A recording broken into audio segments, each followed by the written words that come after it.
देश की मतदाता सूची को सटीक और पारदर्शी बनाने के लिए चुनाव आयोग ने बड़ा कदम उठाया है।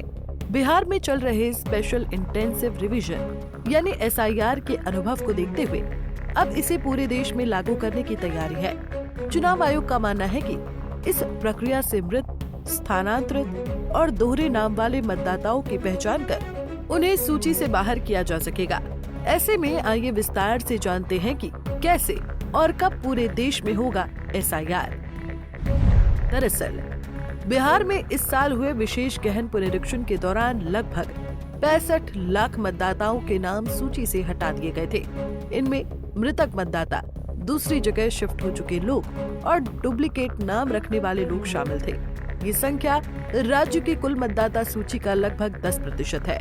वहीं सबसे खास बात ये रही कि इस बड़े पैमाने पर हुए बदलाव को लेकर कोई गंभीर कानूनी चुनौती सामने नहीं आई, जिससे आयोग को विश्वास मिला कि ये प्रक्रिया सही दिशा में है। चुनाव आयोग से जुड़े सूत्रों के मुताबिक अगर ये प्रक्रिया पूरे देश में लागू की गई तो लगभग 15 करोड़ मतदाताओं के नाम हट सकते हैं। फिलहाल देश में करीब 100 करोड़ पंजीकृत मतदाता हैं। अगर मृत और डुप्लीकेट नामों को हटाया गया तो मतदाता सूची अधिक साफ सुथरी होगी और चुनाव में वास्तविक मतदान प्रतिशत अपने आप बढ़ जाएगा। वहीं अब ये भी जान लेते हैं कि इसके लिए किन दस्तावेजों की जरूरत होगी।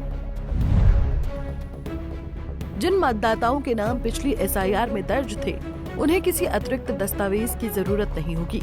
केवल नामांकन प्रपत्र भरकर पुराने रिकॉर्ड की कॉपी देनी होगी।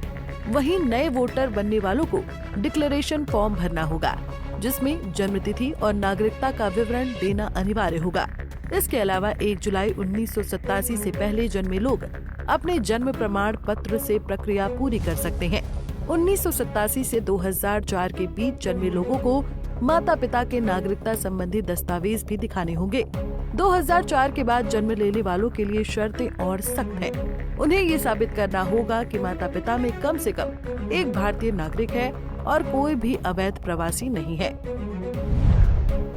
आपको बता दें कि 2024 के लोकसभा चुनाव में लगभग 66% मतदान हुआ था। विश्लेषकों का अनुमान है कि जब मतदाताओं की कुल संख्या घटकर लगभग 85 करोड़ रह जाएगी तो वास्तविक मतदान प्रतिशत 75 से 77% तक पहुंच सकता है। इससे लोकतांत्रिक प्रक्रिया और ज्यादा प्रातिनिधिक हो जाएगी। वहीं चुनाव आयोग ने SIR की प्रक्रिया के लिए राज्यों में तैयारी भी शुरू कर दी है। चुनाव आयोग ने सभी राज्यों के मुख्य निर्वाचन अधिकारियों को निर्देश जारी कर दिए हैं। बूथ लेवल ऑफिसर्स BLO की नियुक्तियां की जा रही हैं और उन्हें प्रशिक्षण भी दिया जा चुका है। इसके साथ ही ये सुनिश्चित किया जाएगा कि हर 250 घरों पर एक BLO मौजूद हो, ताकि मतदाता सूची में कोई चूक न रहे।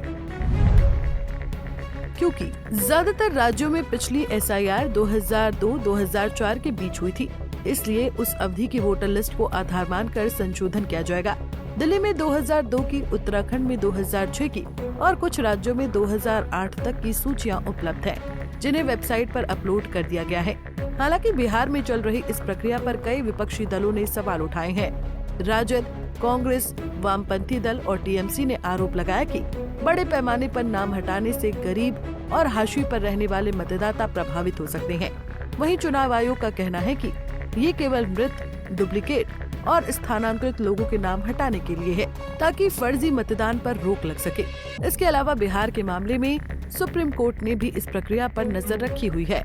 अदालत ने स्पष्ट किया है कि ये अभ्यास केवल चुनावी सूची को शुद्ध बनाने के लिए है, किसी को अनुचित तरीके से वंचित करने के लिए नहीं। ऐसे में अब ये भी जान लेते हैं कि आखिर कब जारी होगी नई सूची। आयोग की योजना के अनुसार ड्राफ्ट सूची पर दावे और आपत्तियां प्राप्त करने के बाद अंतिम सूची 30 सितंबर तक जारी की जाएगी। इसके बाद 1 जनवरी 2026 तक जो भी नागरिक 18 वर्ष के हो जाएंगे, उन्हें भी सूची में जोड़ा जाएगा।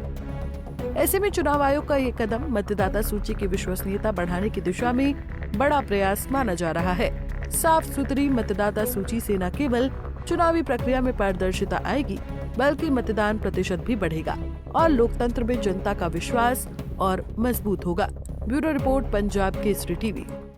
हमसे जुड़े रहने के लिए हमारे YouTube चैनल को सब्सक्राइब करें और नई वीडियो की नोटिफिकेशन के लिए बेल आइकॉन को दबाएं।